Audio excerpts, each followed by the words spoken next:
أعوذ بالله من الشيطان الرجيم. بسم الله الرحمن الرحيم. الحمد لله والصلاة والسلام على رسول الله وعلى آله وأصحابه ومن والاه، أما بعد. فيا رب اشرح لي صدري ويسر لي أمري واحلل عقدة من لساني يفقه قولي. اللهم لا علم لنا إلا ما علمتنا إنك أنت العليم الحكيم. يقول الله تعالى في القرآن الكريم بعد أعوذ بالله من الشيطان الرجيم: بسم الله الرحمن الرحيم. سبحان الذي أسرى بعبده ليلا من المسجد الحرام إلى المسجد الأقصى الذي باركنا حوله لنريه من آياتنا إنه هو السميع البصير. Alhamdulillah, mwanzo kabisa hapana budi isipokuwa ni kuregesha shukrani za dhati kwa Allah subhanahu wa ta'ala kwa kutuafikia tena kukutana katika mfululizo wa vipindi vyetu vya nasaha za kidini, ama katika mfululizo wa vipindi vyetu vya mafundisho ya Kiislamu. Hii yote ni taufiki yake Mwenyezi Mungu Subhanahu wa Ta'ala, wala si kwa ajili ya uwezo wetu wala nguvu zetu. Tunaomba Mwenyezi Mungu Subhanahu wa Ta'ala azidi kutuafikia na azidi kutuneemesha katika kukimbilia na kufanya kila yaliyo ya kheri na kila yale yenye kumridhi. Vile vile rehma na amani zimshukie na zimwendee Bwana Mtume Muhammad sallallahu alaihi wasallam pamoja na ali zake na masahaba zake na wema wote kwa jumla. Insha Allah, kwa dakika chache hizi ambao kwamba tuko ndani yake, Mwenyezi Mungu Subhanahu wa Ta'ala akitukunjulia na kutuafikia, tutakumbushana yale yanayofungamana haswa na katika mwezi huu wa Rajab. Katika mwezi wa Rajab, kama ilivyothubutu katika vitabu mbalimbali, wanazuoni mbalimbali wakisema kwamba tarehe wa usiku wa 27 katika mwezi wa Rajab ndiyo mwezi iliyotukia safari kubwa ambayo kama ni safari ya Isra na Mi'raj. Insha Allah, kwa kuwa hii safari ni kubwa na hii safari ni mzito na hii safari ni pana na muda ambao kwamba tuko nao ni mchache, hauwezi kukunjuka na kuieleza safari hii kwa umakini na kwa uhalisia kuanzia mwanzo mpaka mwisho, bali tutagusia hikma ya safari kama hii ni nini, mafundisho ya safari kama hii ni nini, natija ya safari kama hii ni nini, tunaedhika nini mimi na wewe katika safari kama hii. Na ndani yake pana hikma mbalimbali, lakini tutagusia baadhi ya hikma ambao kwamba zipo katika safari hii ya Isra na Mi'raj. Kabla ianze safari hii ya Isra na Mi'raj, ama safari ya Isra na Mi'raj ilikuwa ni safari ya kumpumbaza Mtume sallallahu alayhi wa alihi wasallama, baada ya kupata maudhiko, baada ya kupata usumbufu, baada ya kupata nyudhia nyingi kutoka kwa Makuraishi. Na balaa hizi na udhia huu ambao kwamba Mtume sallallahu alayhi wasallama ulizidi kwake yeye, ilikuwa ni baada ya kumkosa ammi yake ambao kwamba ni Abu Talib, na vile kumkosa mke wake ambao kwamba ni Sayyidatuna Khadija radhiallahu ta'ala anha. Mtume sallallahu alaihi wasallam alikosa nguzo hizi mbili kwa pamoja. Walikuwa ni watu wawili muhimu sana katika ngome ya Mtume sallallahu alaihi wasallam. Walikuwa ni watu wawili muhimu sana katika kumdefendi Mtume sallallahu alaihi wa alihi wasallam, na wote kwa mipango ya Mwenyezi Mungu Subhanahu wa Ta'ala Mtume aliwakosa katika mwaka mmoja. Ammi yake ambao kwamba ni Abu Talib alikuwa ni nguzo ya Mtume sallallahu alaihi wasallam kwa upande wa nje, na vile vile mke wake Sayyidatuna Khadija ilikuwa ni nguzo ya Mtume sallallahu alaihi wasallam kiupande wa ndani. Kivipi? Ammi yake Abu Talib ilikuwa anamzuilia Mtume sallallahu alaihi wasallam, ama walikuwa Makureish hawana nafasi yoyote ya kumuingilia Mtume sallallahu alaihi wasallam na kumuudhi Mtume sallallahu alaihi wasallam, kwa ajili Abu Talib ilikuwa ni nguzo akimzuilia Mtume sallallahu alaihi wasallam, ngome yake kubwa sana.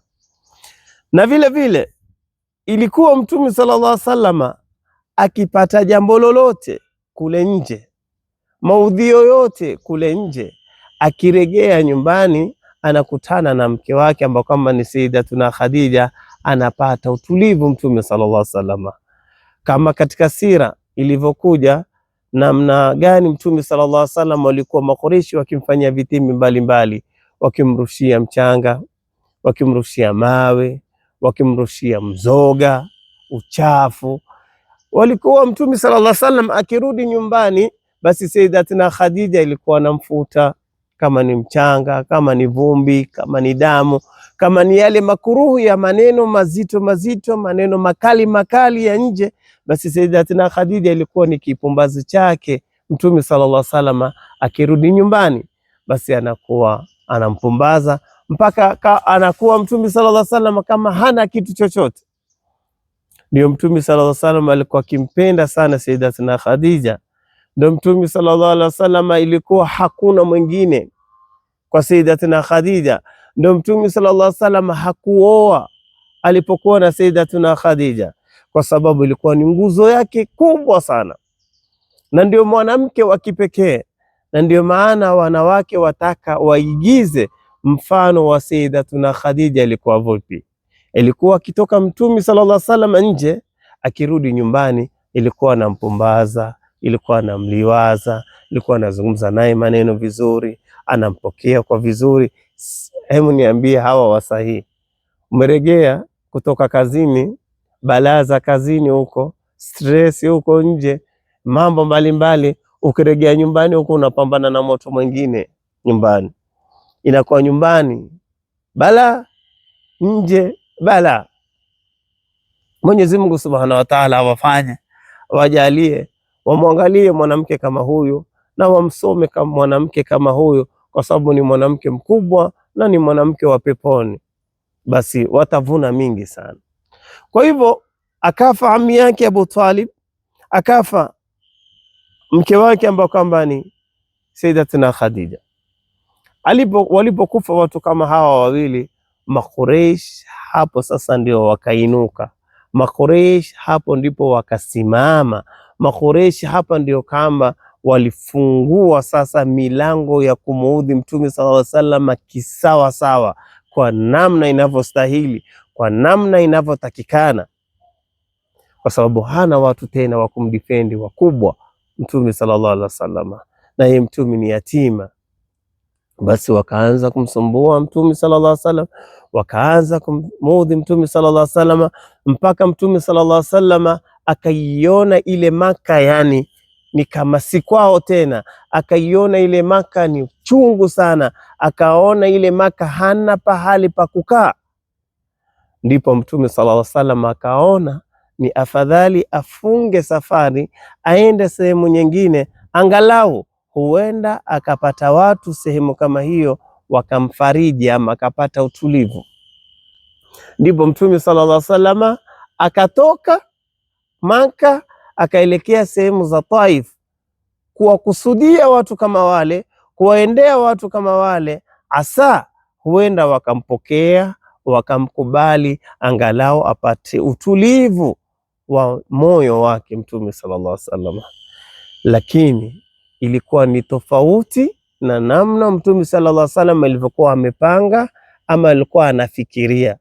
Ni alipofika mji wa Taif Mtume sallallahu alaihi wasallam, basi yale aliyoyakuta, yale ambao kwamba yalimjilia Mtume sallallahu alaihi wasallam ilikuwa ni tofauti, kama ilivyokuja ya kwamba watu wa Taif walituma wale watu wa masafihi wao, yani wale watu wajinga wale na watoto yani wakawa wanampiga Mtume sallallahu alaihi wasallam mawe, wakawa wanamwambia Mtume sallallahu alaihi wasallam maneno makali. Na saa nyingine kwa binadamu ni afadhali umpige na kitu kuliko umpige na neno, yani na maneno. Yani binadamu anaumia zaidi ukimwambia maneno makali kuliko hata kumpiga na kitu. Unaweza kumwambia mtu neno kali, basi neno kama lile linaweza kumwathiri mpaka pengine akakonda, mpaka akawa hajui afanye nini. Ndipo Mtume sallallahu alaihi wasallam akatumia wale watu masafihi kumwambia maneno makali, maneno ya kuudhi na kumpiga mawe. Basi Mtume sallallahu alaihi wasallam alipigwa mawe na Zaid bin Haritha, huko akimzuilia Mtume sallallahu alaihi wasallam, akimkinga Mtume sallallahu alaihi wasallam na mawe. Basi mpaka damu ya Mtume sallallahu alaihi wasallam ikaanguka ama ikawa inatirizika. Na bali imekuja Sayyidina Jibril alayhi salam aliulizwa ya kwamba ni siku gani ambayo kwamba ilikuwa ni ngumu. Alisema ya kwamba ni ile Mtume sallallahu alaihi wasallam ameenda Taif, anapiga mawe Mtume sallallahu alaihi wasallam, damu inatirizika katika mwili wa Mtume sallallahu alaihi wasallam. Nasemekana ya kwamba Mwenyezi Mungu Subhanahu wa Ta'ala alimtuma Sayyidina Jibril na akamwambia kwamba haraka iwezekanavyo damu ya Mtume sallallahu alaihi wasallam isimwagike chini, isianguke chini, isidondoke chini. Damu ya Mtume sallallahu alaihi wasallam, utukufu wa Mtume sallallahu alaihi wasallam, damu yake isianguke.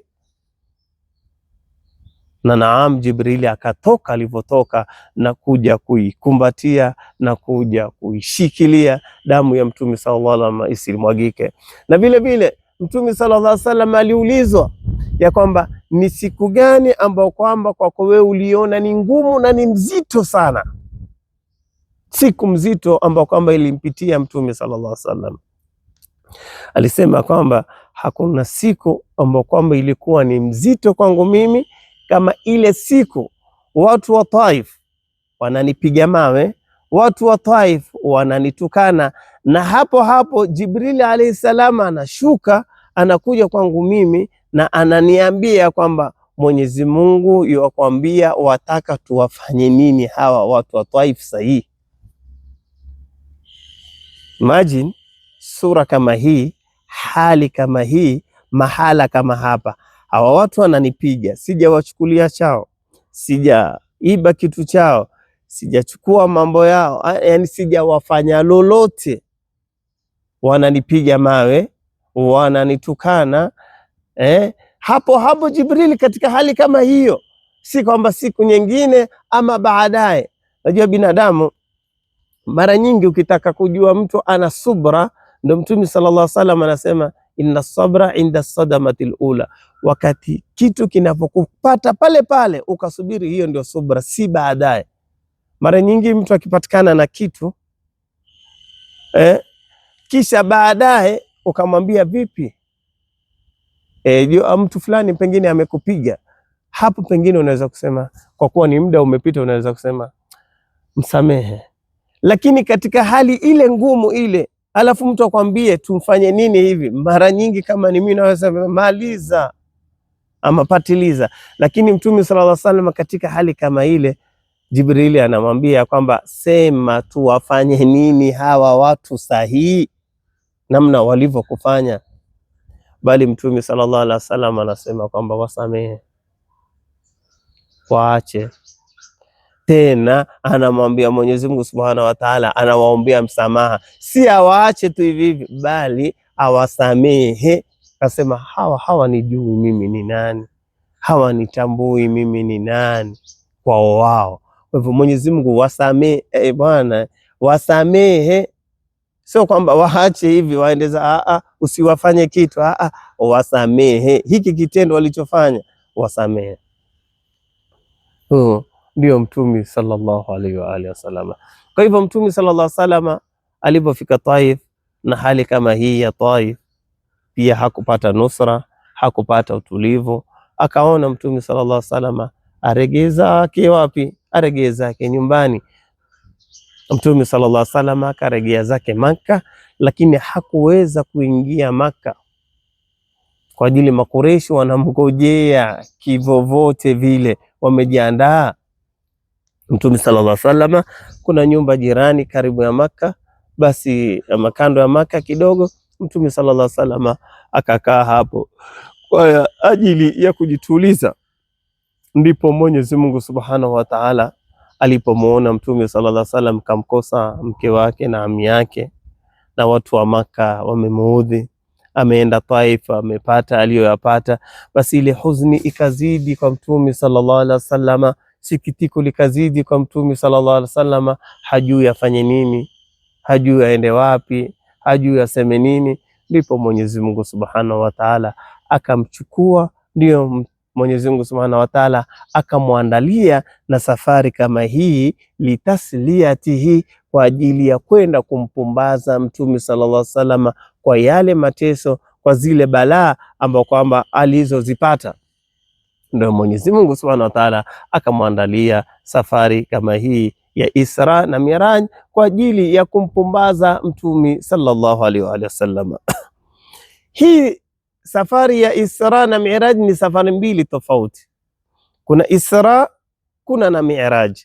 Isra ni kuanzia Makka, Masjid al-Haram ila al-Masjid al-Aqsa, na Miraj ni kuanzia Masjid al-Aqsa mpaka ila al-Mala'i al-A'la, mpaka mbinguni.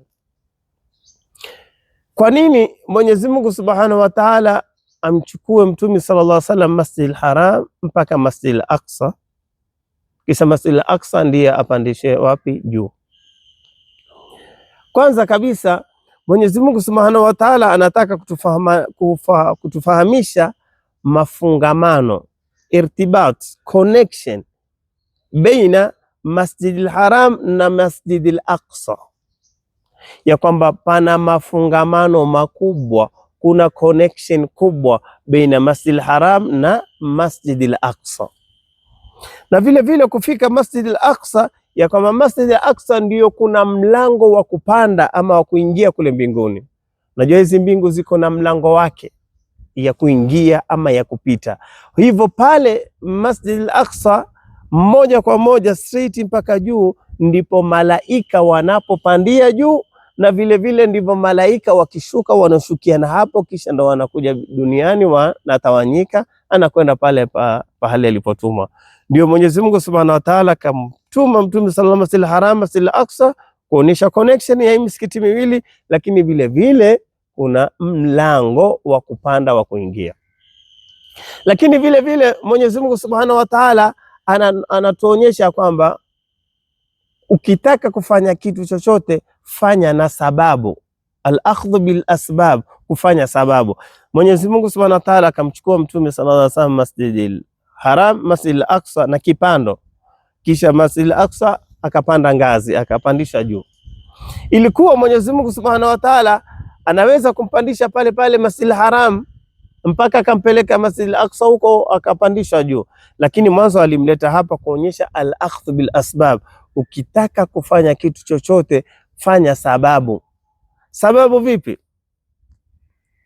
Mimi natafuta kazi, sio ukae nyumbani basi mimi nataka kazi, ama mimi Mwenyezi Mungu riziki ataleta tu ulale nyumbani usijitahidi, basi Mwenyezi Mungu ataleta kazi tu ukae nyumbani. Mwenyezi Mungu nikiomba dua atanifaulisha katika mtihani, basi usirevise usitwali. Hapana, al-akhdhu bil asbab. Mwanzo utafute kitu, toka utawasal, toka nyumbani uende utafute kibarua, kisha hapo sema mimi natawakal kwa Mwenyezi Mungu.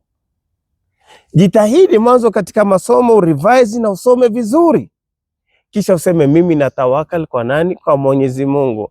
Enda utafute riziki, kisha useme mimi natawakal kwa Mwenyezi Mungu. Lazima ipatikane sababu.